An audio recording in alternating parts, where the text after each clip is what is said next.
Olugero lwa prodigal son. Olugero luno lulimu ebyokuyiga bingi, manyi abasinga mu lutegeera n'olwo twakubanga tuyita mu lugero luno mu kitabo kya Luka essula 15:11 mpaka ku nnyiriri olwa 32. Bayibuli egamba waaliwo omusajja alina abaana babiri. Yesu bino yabyogera. Waliwo omusajja alina abaana balenzi baali babiri. Bayibuli egamba omuvubuka omuto ku baana babiri n'agamba kitaawe nti mpa omugabo gwange ogw'ebintu ogungwanidde. Kitaawe n'amugabanyiza. In other words, yasaba ebyobusika nga tattawe tannaba kubanga abimuwa. Bayibuli egamba taata we n'abagabanyizaamu bombi, n'akwata omugabo gwe n'agumuwa. Bayibuli egamba waayita ennaku ntono omuvubuka ono n'akuŋŋaanya ebintu bye byonna ebyamuweebwa n'agenda mu nsi eyeewala. Bwe yatuuka eyo mu nsi eyeewala n'atandika okusanyuka, n'atandika okuba nga aspendinga ebyo kitaawe byamuwadde. Akaseera tewaayita kanene nnyo, enjala n'egwa, n'aggwaamu mu bufunze. Ebintu byonna kitaawe bye yali amuwadde ebyobusika n'abirya ne biggwaawo, n'aba nga takyalina kyakulya kubanga yali asaasaanyiza ebintu bye. Bayibuli egamba n'asaasaanya ebintu bye mu mpisa embi. Kitegeeza n'okusaasaanya kwe kwalimu okubanga atambulira mu bintu ebyobutali butuukirivu. Yadda mu myenge, yadda mu bamalaaya, bw'atyo n'ayonoona essente ze zonna mu mpisa embi n'azimalawo, enjala n'egwa. Enjala bwe yagwa, omwana ono aliko ebyokuyiga bingi ng'abaana ba Katonda. Ne bwe olowooza nti omwana ono bamuyiga, kigwanidde okuba nga owuliriza oli eno nnaku olwaleero. Omwana ono enjala bwegwa, Bayibuli egamba n'agenda ne yeegatta n'omwami ow'ekitundu ekyo. Abaami be bagagga. Omugagga n'amusindika mu kyalo agenda alabirira embizzi. Bwe yatuuka mu kulabirira embizzi n'atuuka n'okwegomba ebikuta embizzi bye zirya. Naye Bayibuli egamba nga tewaliwo omuntu yenna amuwa akantu konna. Musajja wattu enjala n'enyiikira okumuluma, n'anyiikira okubanga akola naye nga n'ekyomulubuto kyennyini takifuna. Enjala n'emuluma nnyo. Bayibuli egamba bwe yaddamu n'abirowoozaamu n'agamba naye bakozi bameka abali mu nnyumba ya kitange okulya ne balya, n'okukkuta ne bakkuta, n'okulekawo ne balekawo. N'agamba nange naagenda mu maaso ga kitange ne mugamba mukama wange taata, naye noona mu maaso go ne mu maaso g'eggulu sikyagwana kuyitibwa mwana wo, leka atiisiti nfuuke omu ku bakozi ab'empeera. Mukama waffe omulungi yeebazibwe.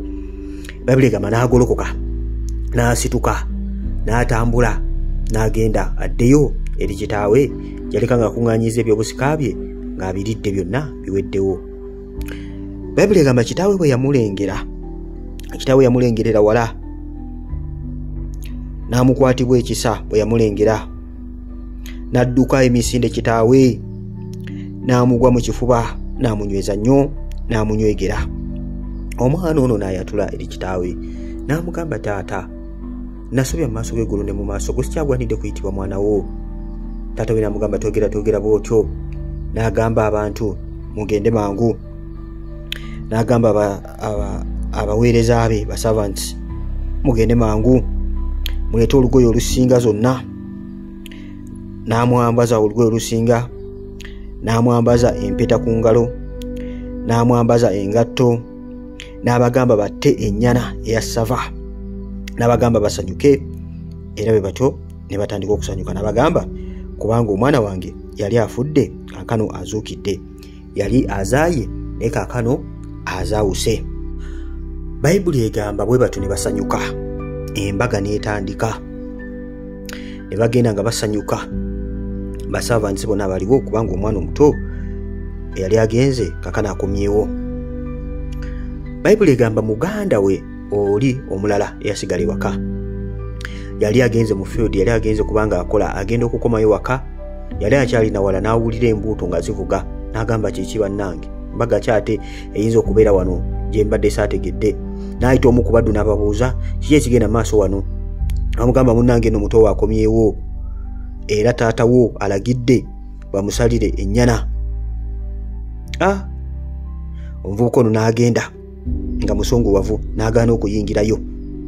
N'agaana okuyingira mu pate n'asunguwala nnyo. Kati bw'asunguwala kitaawe n'ajja n'amwegayirira n'amugamba nti munnange muto wakomyewo, jangu tujaguze.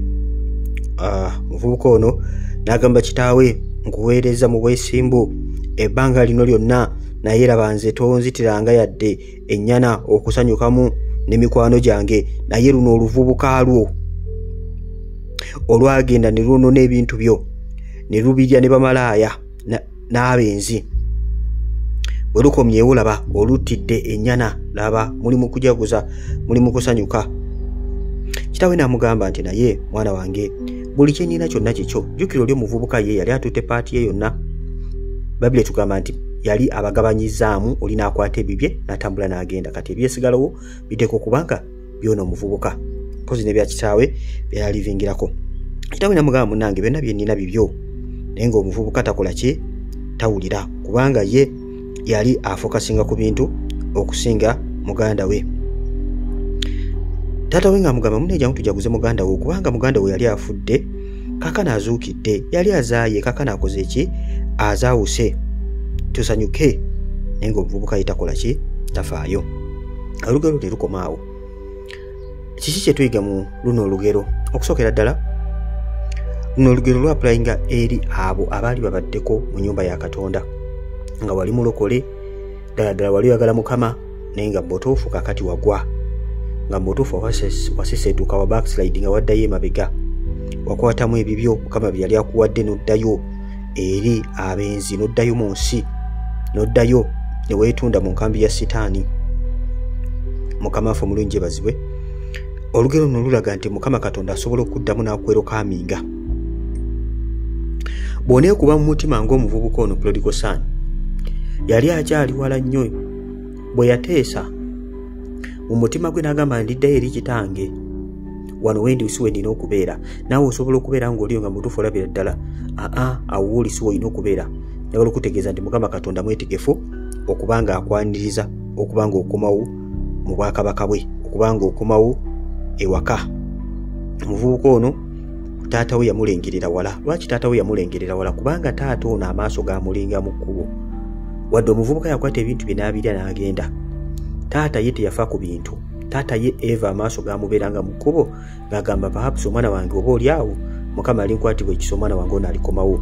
Mukama akusuubira bw'obanga wagwa, bw'obanga oliyo nga weesalira omusango, leka omusango gwe weesalira gweteeka okwenenya mu maaso ga Katonda.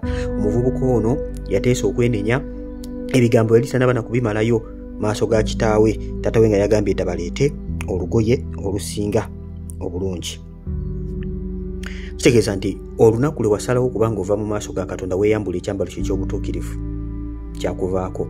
Bw'okoma mu maaso ga Katonda, Mukama Katonda asanyuka ng'okomye mu maaso ge. Kyagenda okusooka okubanga akola kwe kukyusa ebyambalo byo. Ebyambalo byo n'ebikyafu by'ojjidde Mukama Katonda agenda kubikyusa. Bw'anaakola ekyo, ekyokubiri omuvubuka ono kye bamuteekako, kitaawe yamuteekako empeta. Empeta neekiikirira, kyempeta neekiikirira identity. Tisi muddu mu nnyumba. Empeta gyayambazibwa empeta y'abaana mu nnyumba. Kitegeeza Mukama agenda kuddamu ku identity empya, ove mu kiti ekifaananyi ky'obadde otambuliramu ekikadde ekyabaddu, akuyingize ofuuke omu ku baana. Kubanga Bayibuli etugambira abamukkiriza Yesu yabawa obuyinza okufuuka abaana ba Katonda. Mukama agenda kuwa identity. Omuvubuka ono kitaawe yalagira bamuwe n'engatto. Engatto zikiikirira magenda. Obanga ovudde maaso ga Katonda ng'osiseetuse mukwano we n'ova mu magenda go, bonakumu Mukama Katonda agenda kuddiza magenda go. Mukama agenda kukola bulungi. Olaba restoration eriwo eri omuntu akomyewo eri Katonda. Omuvubuka yafiirwa amagenda ge, yali yafiirwa ekyambalo kye, yali yafiirwa identity ye ey'omu maka muno, naye bw'akomawo byonna bimuddizibwa. Mukama agenda kukola bulungi. Omuvubuka ono ow'okubiri atuyigiriza ki? Omuvubuka ono ow'okubiri ateekwa okubanga muvubuka atasonyiwa. Muli bantu babiri mwekka mu nsi, gwe ne muganda wo. Kakati muganda we yakola ensobi n'akwata ebintu bye n'agenda n'ayonoona. Omuvubuka ono ebintu byali bimusingira muganda we. Ebintu muganda bye yatwala, ente, eŋŋamiya, bimusingira. Era anakuwala nnyo. Lwaki? Kitaawe yali tamusaddaakirangako yadde ennyana yonna ye n'emikwano gy'okubanga bajaguza, wadde nga kitaawe yali amugambye nti byonna by'alina byonna bibye. ng'ali mu kwacyozinga kitaawe okujaguza olw'okubanga muto waakomyewo. Waliwo abantu bwe batyo mu kkanisa nga they are so judgmental.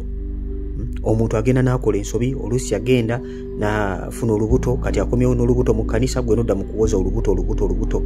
Mukama yeebazibwe. Mu kifo ky'okusanyuka nti omuntu akomyewo mu kkanisa, nodda mu kungiriza olubuto, nodda mu kungiriza ebiswalo byabaddemu eri mu nsi.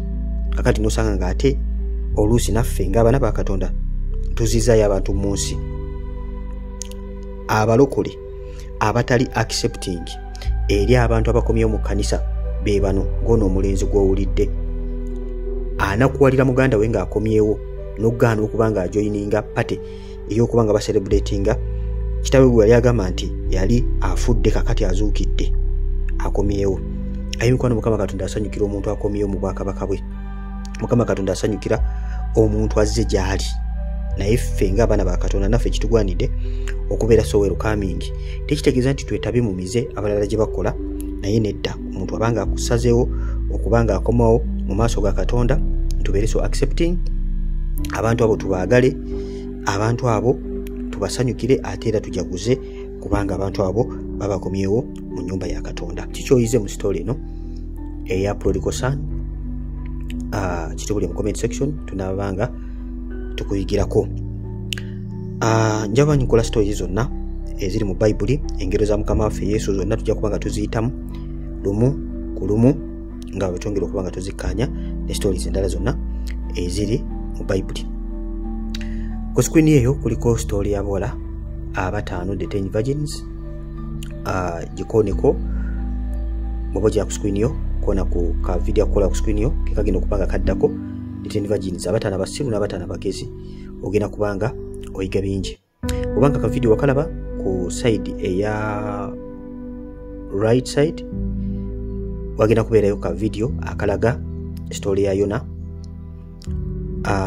nayo ojja kubanga ogigirako bingi. So kuliko story ya Yona, kuliko story y'abawala bataano abagezi n'abataano abasiru. Ndako story emu gyogenda okubanga olaba. Emikono mbeere bulungi, mweraba bwe bali kumpuliriza Mukama w'omukisa ogw'amaanyi. Sigala ndi Brother Steven kwa Chosen Generation.